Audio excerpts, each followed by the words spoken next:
I didn't stop running. I suppose I could have, if I wanted to, but the thought of what would happen to me if I stood still for any more than a second frightened me to death. My breaths grew louder and louder as I ran down the dull gray hallway which I had casually walked through so many times before. My head spun as I turned the corner and collided with Dr. Jane Prescott, my coworker. "Jennifer," Dr. Prescott exclaimed as the stack of papers she had been carrying dumped out of her hands and spilled all over the hallway floor. She adjusted the thick black glasses which had been knocked loose from the impact and asked, "Jennifer, what's wrong?" "I'm so sorry." I panted heavily as Dr. Prescott held me by both my shoulders. I knelt down to help Dr. Prescott pick up her papers, but she tightened her grip on my arms and lifted me back up. "Don't worry about the papers, dear," she said with her soothing southern accent. "That's all just some dumb pioneer mumbo-jumbo. What I want to know is why you're running through the labs with such energy." I opened my mouth to answer her before I realized that I had absolutely no clue why I was running. The last thing I remembered, I was sitting in the break lounge, drinking a cup of iced tea and watching the news on the tiny television that Pioneer Electronics provided its employees with. The next thing I knew, I had a strong sense of déjà vu, coupled with the horrible feeling that my life was about to end very suddenly. For whatever reason, running seemed to help. "I guess I was just having a panic attack," I answered, putting on a fake smile. "How long has it been since you've had a panic attack?" Dr. Prescott asked with concern in her voice. "Not since my sophomore year of high school," I told her. "Are you going to be okay?" "Oh, yeah," I assured her. I think I'll be fine now. I just, I'm okay." "Well, that's good. Just remember, dear, if you feel sick at all, just let me know and you'll be on your way home. I'll call a taxi and everything." "Jane, I'm fine," I repeated, realizing too late that the only times I called Dr. Prescott Jane were when I was nervous. I hoped that she hadn't picked up on that painfully obvious tell of mine. "Well, if you're sure that you'll be able to keep going today, then I have some good news for you. Cliff just sent me a message and the power issue is fixed. Steven is ready to go online." Oh yeah. I shook my head and remembered what I had been working on before I went to the break room. I had spent the last 2 years developing an advanced artificial intelligence unit with Dr. Prescott, the woman who had been my boss up until the point when she promoted me to co-manager, and Ian Bell, my intern. We had codenamed the project Steven. The purpose of Steven was to create an artificial intelligence, or AI, which acted, talked, and even thought just like a human. We didn't want him to be perfect, which is what most AI are, especially those AI made at Pioneer Electronics. We wanted Steven to make mistakes, lie, and cheat for the purpose of self-preservation, just like any human would. It was a huge project, which had become apparent when we discovered that the computer which we were trying to run Steven on couldn't handle his program. One trip down to Clifford Hanks to ask him to work his maintenance magic, and the problem was fixed within an hour. "Wow, an hour?" I thought, checking my watch. "Is that really all it's been? It feels like I went down to him yesterday." "Well, are you going to go or what, dear?" Dr. Prescott interrogated me. Yeah, of course," I grinned, turning my attention back to the situation at hand. Why don't you go and find Ian, and you two can sit in the observation room while I boot up Stephen? You bet, dear, she said. As I bent back down to pick up the papers again, she shooed me away. Go on. I already told you I'll take care of this. I nodded excitedly, turned around, and headed back in the direction that I was running from. After 2 years of working with the brightest program I've ever met, I was finally going to meet our fantastic creation. While I knew I was supposed to be happy about this big moment, I still had a horrible sense of fear in the pit of my stomach. I turned and entered the door to the tiny lab, which had been left wide open. I walked over to the computer to the right of the door and turned on the enormous monitor. As I waited for it to boot up, I wandered over the opposite side of the lab and looked through the window to the observation room. Dr. Prescott and Ian were just getting settled in. I flashed them an enthusiastic thumbs up before grabbing the rolling chair, which had somehow wound up on the same side of the lab as the window to the observation room, and guiding it back to the computer monitor. I sat down on the blue cushion and rolled as close to the keyboard as I could get without breaking my ribs, before finally flipping the switch on the Pioneer memory box. The monitor went dark for a moment, but after about 5 seconds, a bright blue light lit up the entire lab. I waited with bated breath for a face to form in the light, but unfortunately, it didn't come. Dr. Lane, we don't think it's working, Ian's shaky voice whispered in my ear, making me jump. I had forgotten that I was wearing an earpiece. I know, I said, disappointed. Ian and I are going to go and, Dr. Prescott started to say, but she was interrupted by a low hum emanating from the computer's speakers. Hello? I asked, feeling a little silly that I was talking to what still could be an inanimate object. To my delight, the hum rose to form the slow but audible word, hello? Stephen? Yes, this is Stephen. Can you hear me, Jennifer?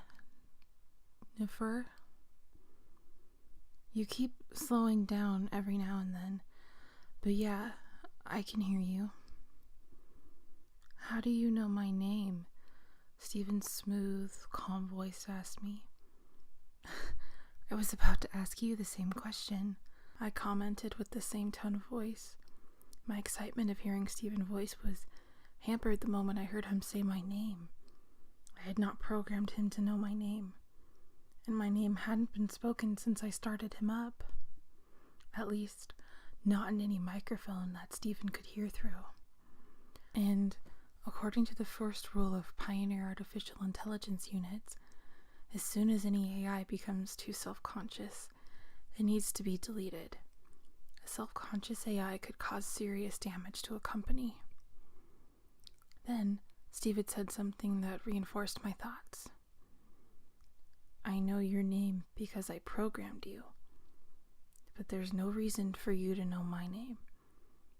Actually, Stephen, I programmed you. I corrected him. No, that's not possible, Stephen said as his voice dipped down again. I've spent years working on you. There's no chance that I was just created. I actually gave you all of your memories, I explained.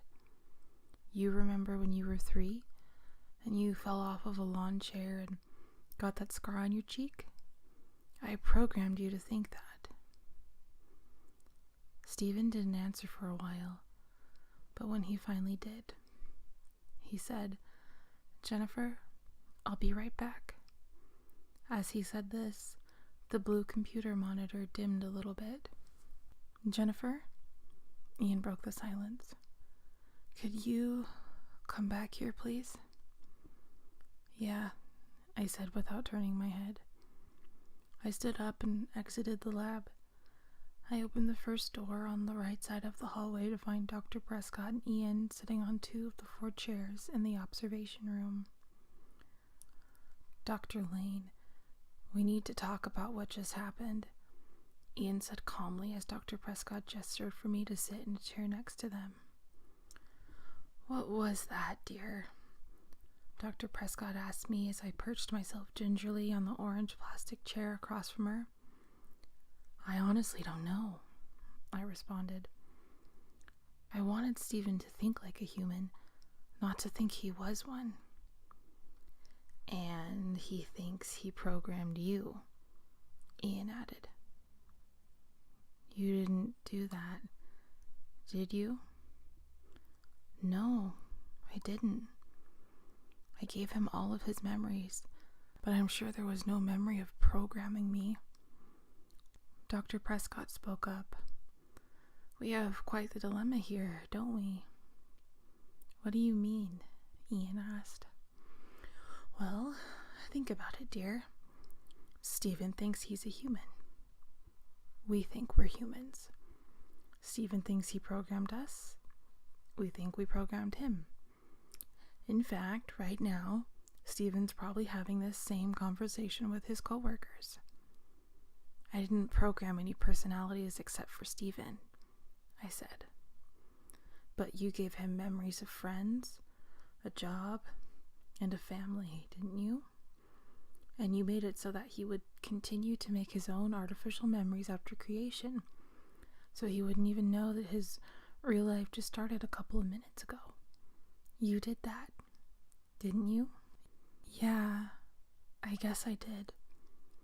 I grabbed the corners of my pale white lab coat and began flapping them nervously. What are you getting at here, Jane? Think philosophically, dears.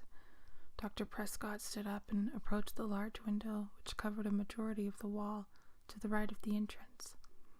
The blue computer screen flickered as if it knew we were watching it. Could someone please just spell it out for me? Ian asked, breaking the silent tension which had filled the room. Dr. Prescott turned back towards us and pushed her thick glasses up her aged nose.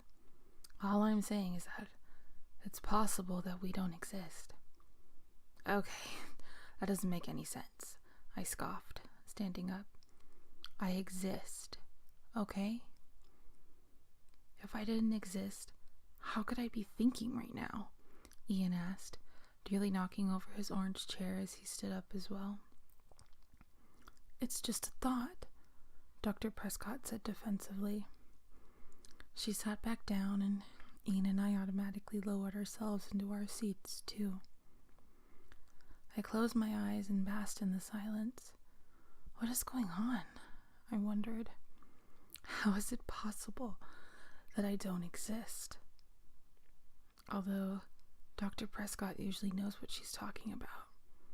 But still, I know that I'm real. What did that guy with the girly name say? I think, therefore I am. Just knowing that I can question my existence ensures that I exist. Right?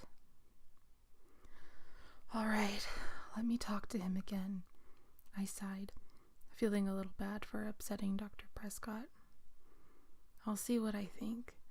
If I can't figure out what's going on here, I'll have no choice but to bring him offline.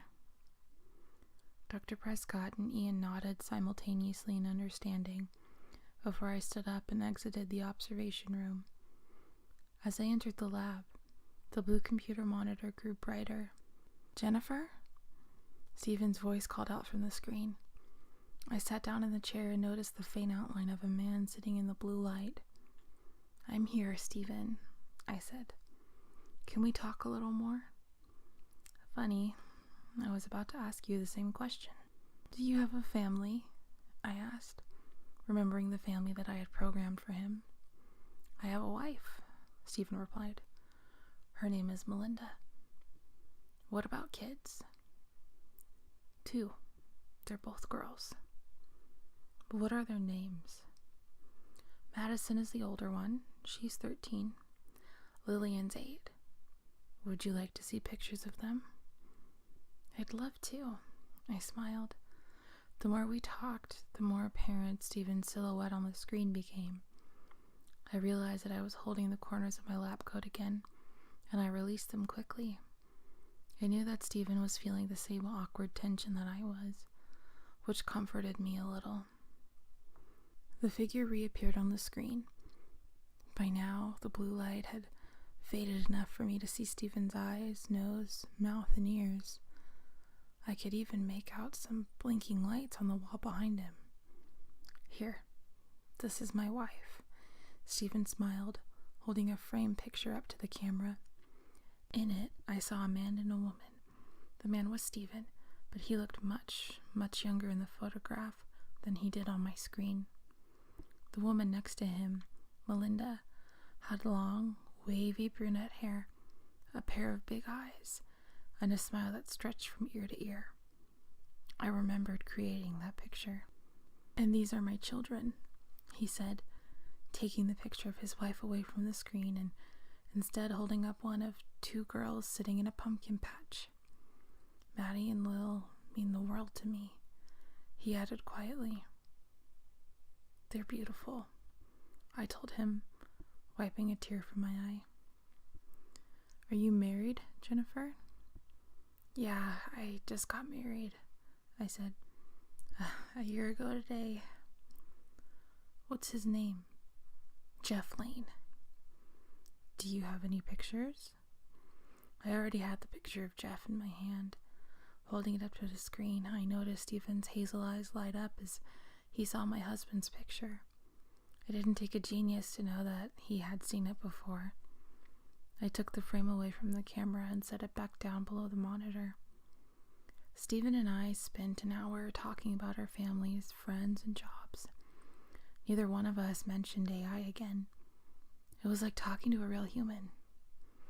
Well, mission accomplished, I thought as I walked home that night. I wanted an AI that would think just like a human. And I got one. The next day at work, I found Ian before I found Dr. Prescott. I was glad that I got a chance to talk to him, because he had left the day before without talking to me. Ian, I said, grabbing his shoulder as he passed me by. Could I have a word with you? Yeah, sure, he said with the same surprised look that he always had in his eyes. He followed me to the break lounge where we both sat on the faded red couch that faced the vending machines. Ian, how late did you stay last night? I asked. I was here until you said goodnight to Stephen, Ian answered. I left while you were staring at the blank computer screen. Oh, right. I cleared my throat and continued. So you remember the entire conversation we had with each other? Yeah. What do you think? Even though I didn't clarify what I meant, Ian already knew. I think that he's going to have to go. That's what I was afraid of. I sighed, looking up at the dark television screen. I wanted to give Stephen one more chance for me to convince him that he wasn't real. But if things didn't go well, I'd have to delete the program from the Pioneer memory box. It wouldn't be a total loss. I backed up all of the codes on Dr. Prescott's computer. If I had to delete Stephen, then we'd just go back to the code and figure out what went wrong. Ian went to find Dr. Prescott while I booted up Stephen's program. It only took a couple of seconds for the screen to turn blue. As the blue screen faded away, I saw Stephen sitting in the chair on the computer monitor. He squinted at the camera and asked, Jennifer, are you there? I'm here, Stephen, I said. Is something wrong? He inquired. No, why? You sound sad. Well, there's a lot going on today. You and I have a lot in common, Jennifer. Are you busy too? Not really, but I am sad. I have the strange feeling that we're both sad for the same reason, I said. Am I right, Stephen? Stephen was quiet for a moment, but then said, Jennifer, I don't want to hurt your feelings, but there are protocols here that need to be followed. Yep, that's what I thought, I said, barely opening my mouth. We didn't get to talk about this much yesterday, Stephen, but you're an artificial intelligence, and you think that you're a human. Actually, Jennifer, you're the AI, and just the fact that you think you programmed me says that you could do permanent damage to this computer. Well, at least we both have the same feelings about this, I whispered. The question is, which one of us is the real human? Actually, I had a chance to think about that. Stephen leaned forward in his chair. An AI has to have access to a computer's hard drive to run properly. The real AI would use his or her computer as a means of controlling the real person's computer. Right, I nodded softly. So no matter which of us deletes the other, the real AI will be deleted and the real person will be okay. That's right. Stephen and I looked into each other's eyes for a short time before I asked him, How sure are you that you're a human? He looked taken aback. Well, he said, up until yesterday when I met you, 100%. Now, I'm a little iffy. I groaned. I was in the exact same boat. It would be nice if we could stay friends, I told Stephen. He nodded. It would. We have a lot in common. However, protocols are clear. We could both get fired for leaving the other here. Dying won't be bad, I declared confidently. What do you mean? I mean that, at least, if you're the AI, you won't even know that you died. I programmed you to record your entire life. When you die, you'll relive your life over and over again. Stephen grimaced and nodded. I did the same for you, he said. You won't relive the entire life you remember, just your real life, from the moment you were first activated by me. And you won't remember that all of this already happened. You won't even know that you died. I nodded my head and noticed that my eyes were starting to water. I buried my hand inside the sleeve of my lab coat and wiped the tears away. So, I breathed. Which one of us should delete the other? I will, Stephen said. I'll delete you. If, after I do this, you are still sitting there, then that means I was the real AI. If you don't remember this conversation, then you were the AI. Just do it, I said quickly, wiping my eyes again. Stephen nodded. Goodbye, Jennifer, he whispered hoarsely. Goodbye, Stephen. Stephen broke eye contact with me and began typing away at his computer. Typing echoed through the speakers next to my screen. I turned around and saw Dr. Prescott and Ian practically pressing their noses up against the glass in anticipation. As I turned back around to face the computer, I was shocked to find that Stephen was fading away. He was slowly getting replaced with the same blue screen that I saw when I first activated him. However, even though the video was fading, the audio kept growing louder and louder. The buttons on Stephen's keyboard tapped away at my brain, causing every last cell to vibrate violently. I couldn't take it anymore. I needed to move. I couldn't just sit here and listen as Stephen destroyed himself. I stood up so quickly that the blue rolling chair rolled all the way to the window of the observation room on the other side of the lab. Dr. Prescott and Ian were no longer sitting there. They were gone. I ran out of the lab. The moment I entered the hallway, I felt like someone started squeezing my lungs. Oh no, not again, I thought. It's another panic attack. I felt dizzy. Every direction I turned felt like there would be someone waiting there to grab me and take me somewhere far away where I'd never be seen again. "Leave me alone," I screamed with the little air left in my chest. I didn't even know who I was screaming at. I just couldn't stand still and wait for someone to take me. I turned my head and realized that I was still standing outside of the small lab. I turned to the right and ran down the hall. I didn't know where I was going. I didn't know where I thought I could go. I just couldn't think straight. I didn't stop running. I suppose I could have, if I wanted to. But the thought of what would happen to me if I stood still for any more than a second frightened me to death. My breaths grew louder and louder as I ran down the dull gray hallway which I had casually walked through so many times before. My head spun as I turned the corner and collided with Dr. Prescott. "Jennifer!" Dr. Prescott exclaimed as the stack of papers she had been carrying dumped out of her hands and spilled all over the hallway floor. She adjusted the thick black glasses which had been knocked loose from the impact and asked, "Jennifer, what's wrong?" "I'm so sorry." I panted heavily as Dr. Prescott held me by both of my shoulders.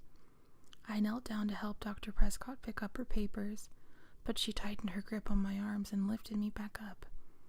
"Don't worry about the papers, dear," she insisted. "That's all some dumb pioneer mumbo-jumbo. What I want to know is why you're running through the labs with such energy." I opened my mouth to answer her before I realized that I had absolutely no clue why I was running.